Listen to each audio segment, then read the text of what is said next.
Welcome to Out of the Box 777. This is Anthony Rucker, and again, we're here to deal with some hot topics and things that you care about. Let's go.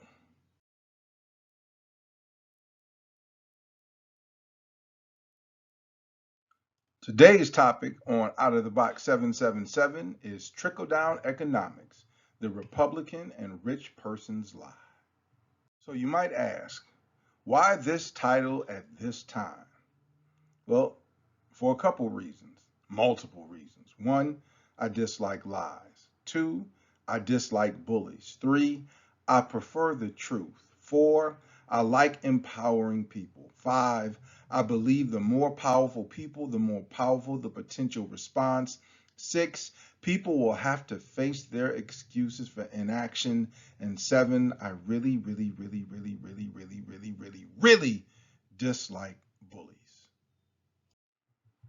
So you know I don't like concepts. I deal with definitions. So we're not dealing with my definition of trickle down economics. We're dealing with the definition of trickle down economics as garnered from investopedia.com.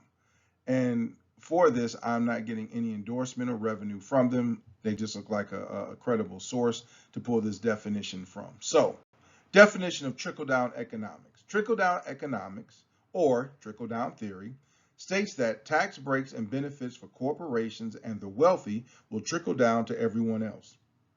It argues for income and capital gains tax breaks or other financial benefits to large businesses, investors, and entrepreneurs to stimulate economic growth. The argument hinges on two assumptions. All members of society benefit from growth, and growth is most likely to come from those with the resources and skills to increase productive output. And again, that is from the link below from investopedia.com. It's also important before we get into the meat and potatoes, as they say, and that's a strange quote for someone who's vegan, how corporations work. And so the two concepts I want to introduce right now are profit and revenue. Again, this is taken from investopedia.com. Revenue is the total amount of income generated by the sale of goods or services related to the company's primary operations. Profit, which is typically called net profit or the bottom line, is the amount of income that remains after accounting for all expenses, debts, additional income streams, and operating costs. So what I take that is revenue is how much money comes in.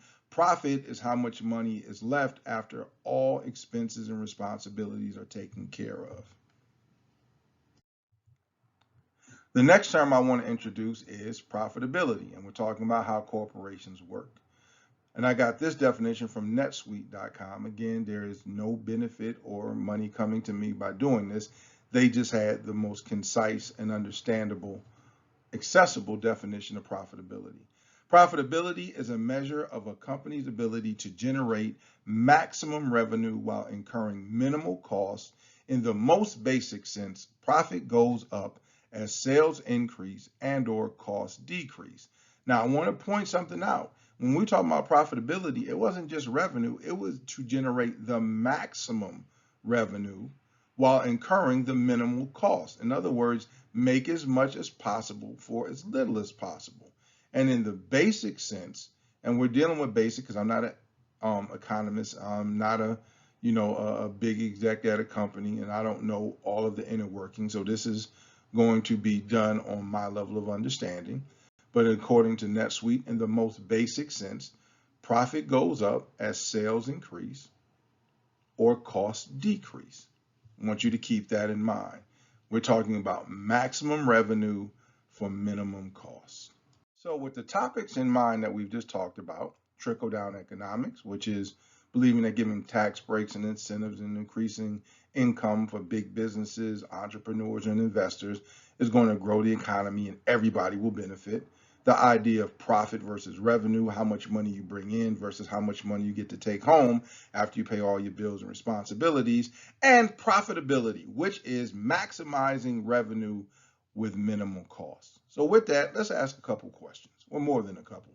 First one is, if profit increases, but revenue does not, will companies raise wages or lower prices for consumers? Which means, say it costs $15,000 to make a widget, and then something comes along, and now it costs 14,000 or 13,000 to make a widget. Based on that, your costs have went down, so your profit increases. But you're not making any more money. Like, people aren't buying this product any more than they were. Are you telling me that if that happens, a company is going to raise the wages of their employees or lower the price for consumers? In other words, if they're charging $10 now and that widget price goes down, are you going to say, listen, we're spending $2,000 less a widget, so let's give everybody raises, or let's cut the price for consumers? No, because profitability says you maximize the revenue for minimal cost. They're going to consider that an increase in profit, and they're not going to cut into their profit by paying their people more or lowering the price. So no, that's not going to work. How about this? How does more money in the hands of investors and entrepreneurs benefit all members of society? I don't get that. Now, I know how it might benefit some people in society, those who are associated with the investors or the entrepreneurs or peripheral businesses, but how's that going to benefit everybody? I mean, think about this. If all businesses are selling and they got all of this money, but nobody has money to buy, how is that going to benefit the people who need to buy the products?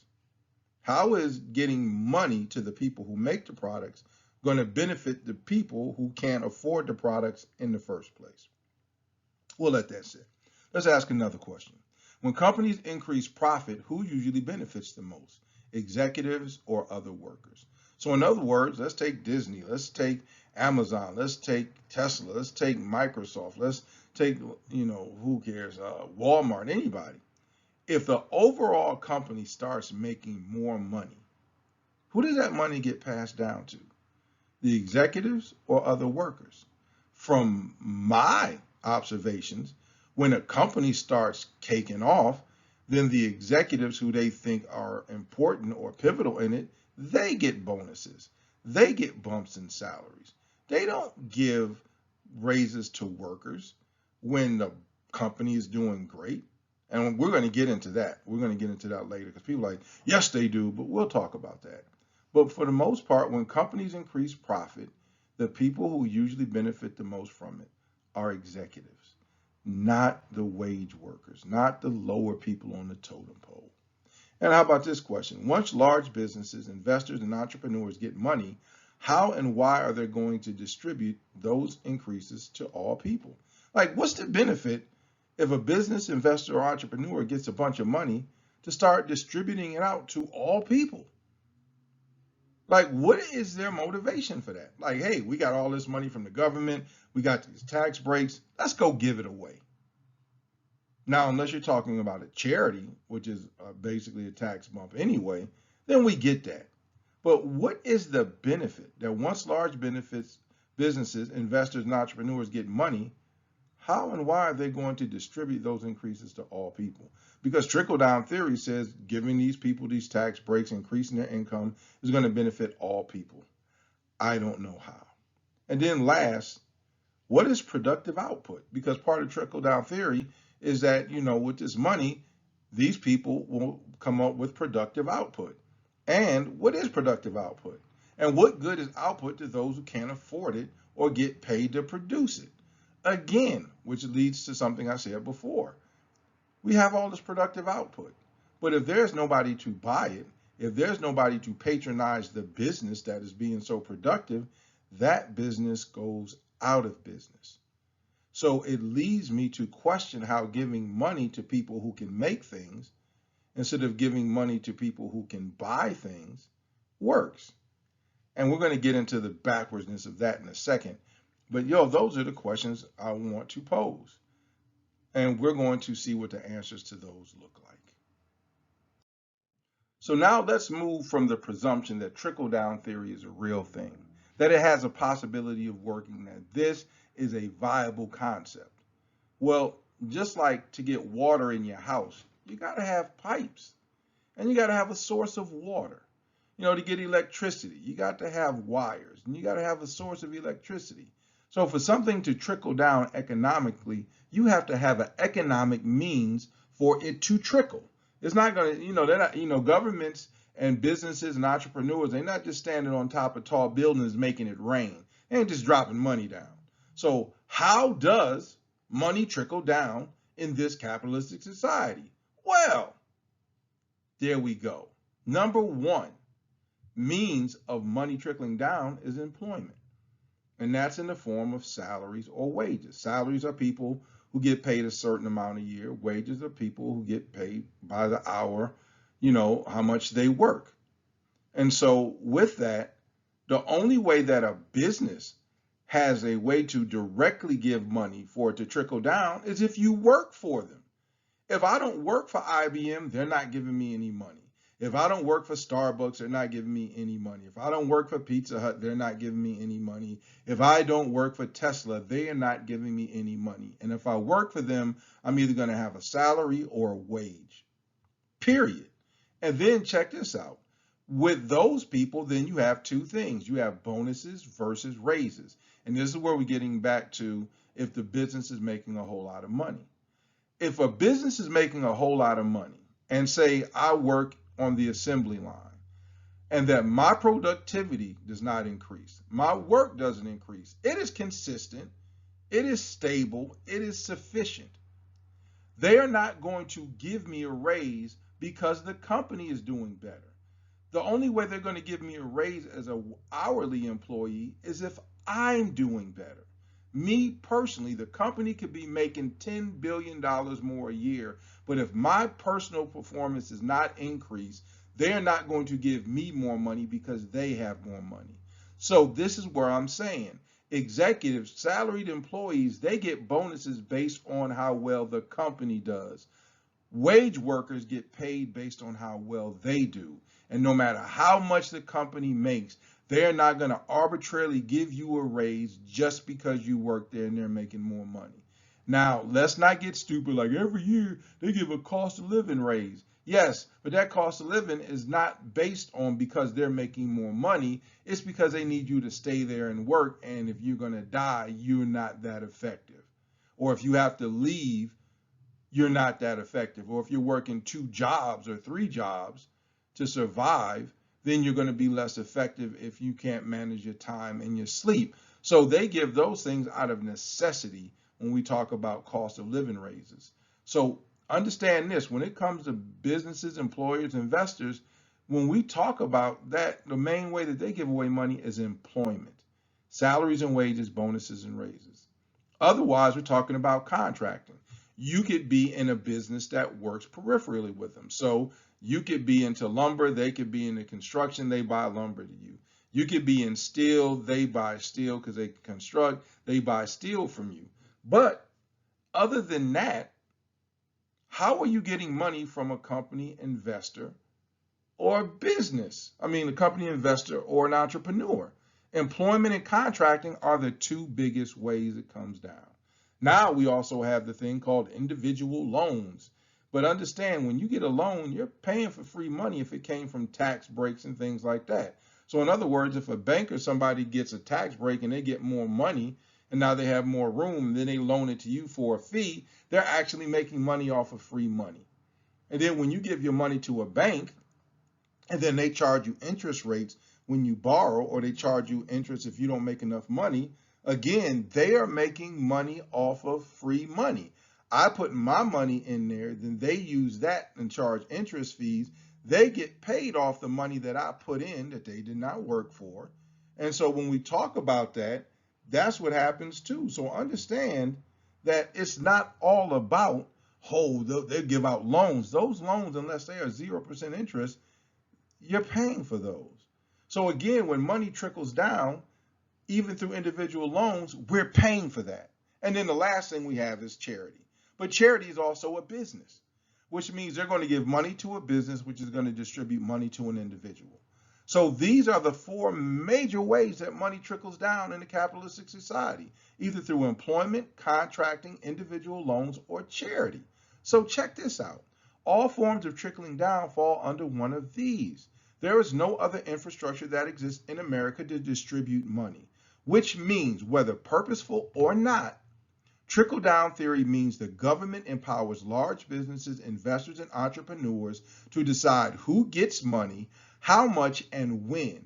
Money does not trickle down. It is purposely directed and placed based on the interest and to the benefit of large businesses, investors, and entrepreneurs. They're not going to get money from tax breaks or otherwise and then give it to something that is not in their interest or that does not bolster their investment.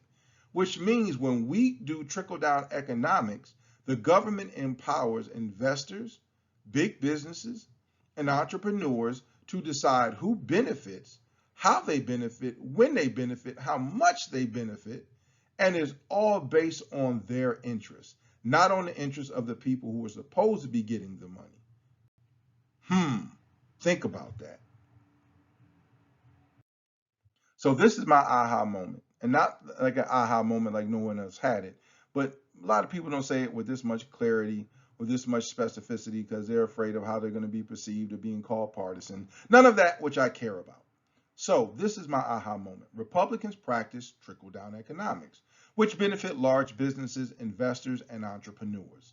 Large businesses, investors, and entrepreneurs donate exorbitant amounts to benefit Republicans.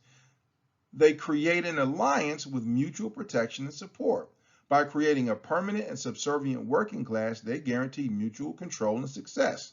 To squelch outrage and upheaval, they refer to themselves in terms of the people when they need protections, and as protectors and benefactors of the people when they enrich and further empower themselves. And this is one of the reasons that I believe Republicans look so down on giving people money. They think it's charity. It's not doing anything for anybody but them. But when we give to the businesses, those are the benefactors. Those are the job creators. Let's point out also the job killers and destroyers. Businesses are the only people that create jobs and the only people who destroy jobs. But you'll never hear the Republicans say they're job destroyers because they don't want you to think about that.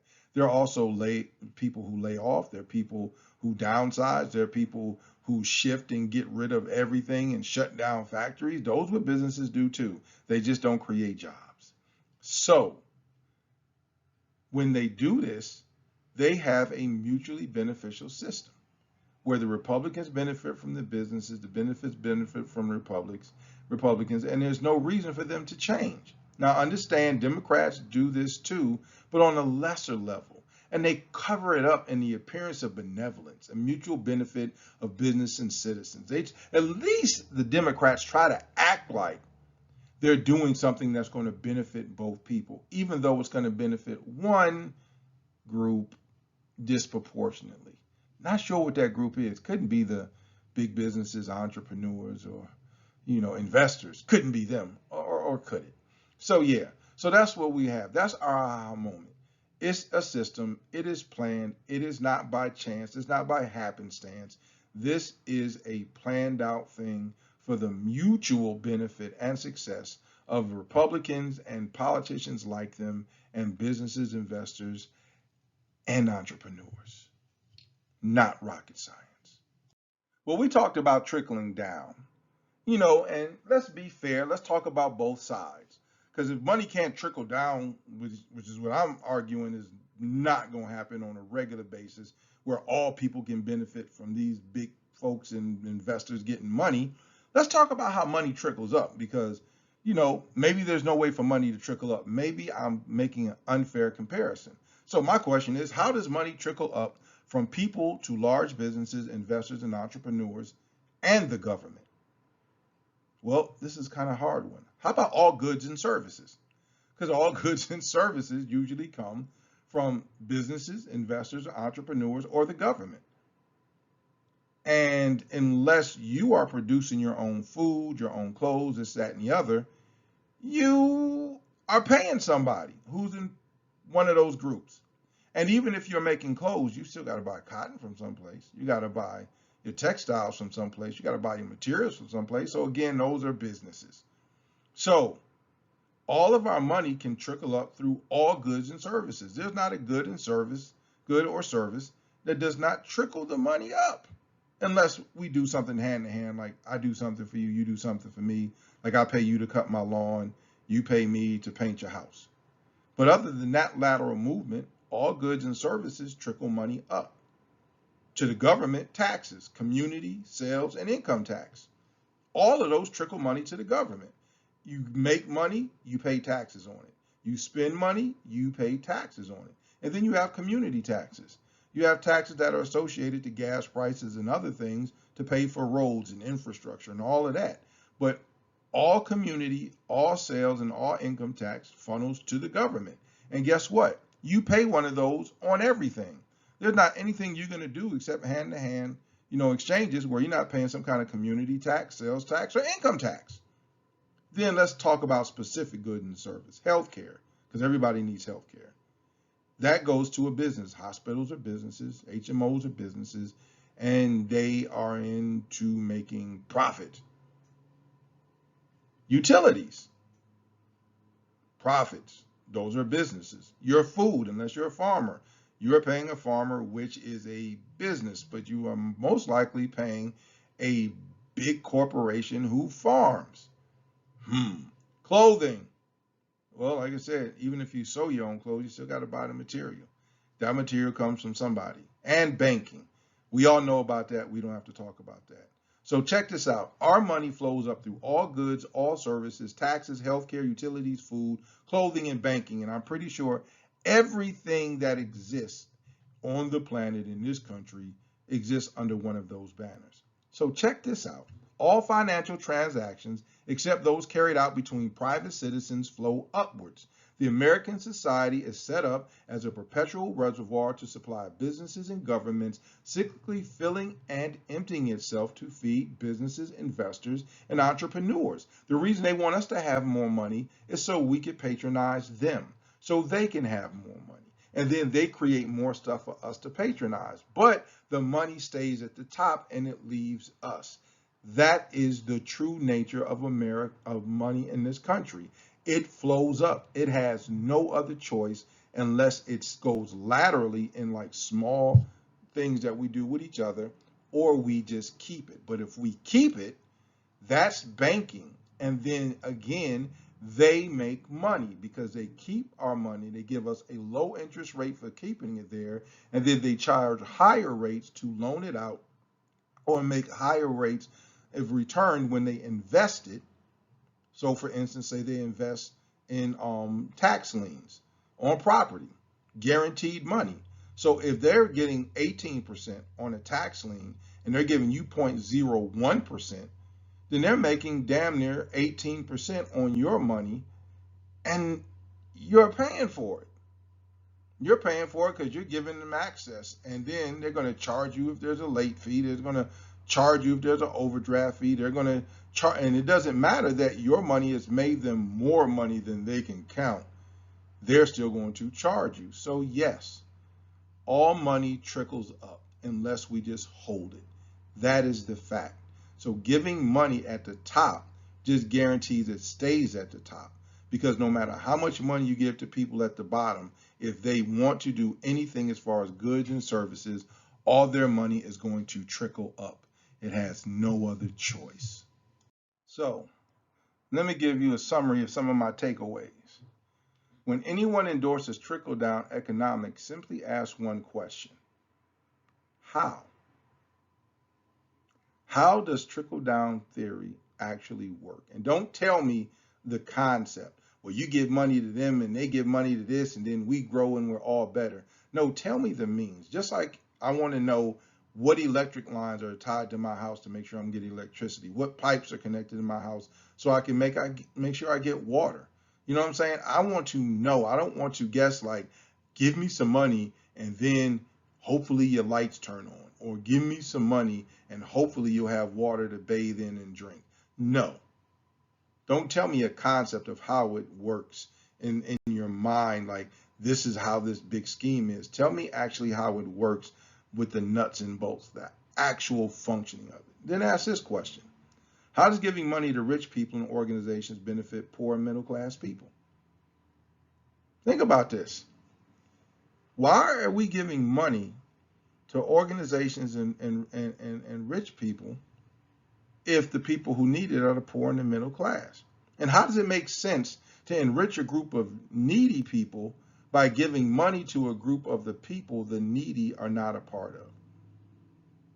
That would be like loaning you money by giving it to a cousin who cares about you because they're going to give you the money. If I wanted you to do better, I would just loan you the money or give you the money. Not say, well, you're too stupid to deal with this money and you be poor with the money. So I'm going to give the money to your cousin and he's going to give it to you as you seem to need it or in your best interest. And unless you're conserved, unless you have like a real bad mental problem where you can't handle your stuff, I can understand that. But other than that, why would I give your cousin money if you're the one who needs it? And wouldn't it make more sense to give money to the poor and middle class since they are the ones who need it and all their money is funneled upward to businesses, investors, entrepreneurs, and the government? Think about this. If you want any business to get money, if you want anybody who has a product to start getting revenue, you have to guarantee they have people to buy it. They need consumers. Consumers need the money. And when consumers have money, we spend it. They spend it. And they spend it on the businesses, the investors, and the entrepreneurs. So the money is going to get to them anyway. So these are things to bring up. These are my takeaways when it comes to dealing with this craziness that we call trickle down economics. And so this is my last word on trickle down economics, trickle down theory. My last words, I should say. Trickle down economics is an oppressive system meant to benefit and keep money among large businesses, investors, and entrepreneurs and away from the masses for the purpose of garnering power, control, and to ensure they have a permanent, needy, and struggling underclass to work for them and justify enriching themselves. I believe they do it because they fear people will save instead of spend and therefore be in a better position to refuse to be underpaid and overworked. And I think that's the real reason they don't give people money. And you hear it all the time. Well, we give them money, they won't have reason to work. Like, we're not motivated. Like, we don't want to have more than just enough to survive and to be able to live and take care of ourselves and be carefree like they are because they have all this money. They believe that giving people money will make them lazy, so we won't work for them. Or we'll get the money and we hoard it and we won't spend it, and therefore the economy will die because all of these people making these great products and things won't have people buying stuff. So they believe that we have to be like the horse with the carrot or the mouse in the maze. You have to dangle something in front of us or put something at the end of the path to keep us motivated because we're all lazy and selfish and we don't want the best or know the best for a capitalistic society. And so we don't want you to save your money. We want you to spend it. And we don't want you to be able to refuse to work for prices that guarantee maximum profit and profitability. We don't want you to be able to turn us down or sit at home and not work because you need to go to work. And that's why they give the money to the big people. And big people is in quotes. I'm not saying they're really bigger or better than us. Just a reference, a metaphor, whatever it is. I'm so upset. I can't even think of what a part of speech I'm talking about. But that's what they do. So here's my bottom line. If America wants the poor and middle class to do better, give them the money and they will fuel the economy because they have no other choice. Money in a capitalistic society is made to flow up, not down. This has been Out of the Box 777. This is Anthony Rucker. If you like it, subscribe to it, donate, send me millions of dollars so I can live free like a big business entrepreneur investor. I'm so ignorant. No, I'm just joking. But subscribe, listen, please tell people about this because one of the reasons I've not been doing it consistently is because I don't really believe people want to hear this or people are going to listen. And so I'll continue to do it. I just want listeners. I want to know I'm not talking to nobody, and not that the people listening to me are less than, but I want to reach as many people as possible. So with that, please subscribe, listen. If you have topics, Let me know, respond. I will do topics that I know. I'm not just going to talk about something because you want me to talk about it if I don't know about it. But I will let you know I heard you. I'm not talking about that because I don't have that expertise. Or I will look for somebody who has that expertise and bring them on the show. They can talk about it, and then I can ask questions that you and I both have. So with that, again, this is Out of the Box 777. Be peaceful, live your life, enjoy your life, and hey, do your best because time does not come with a refund.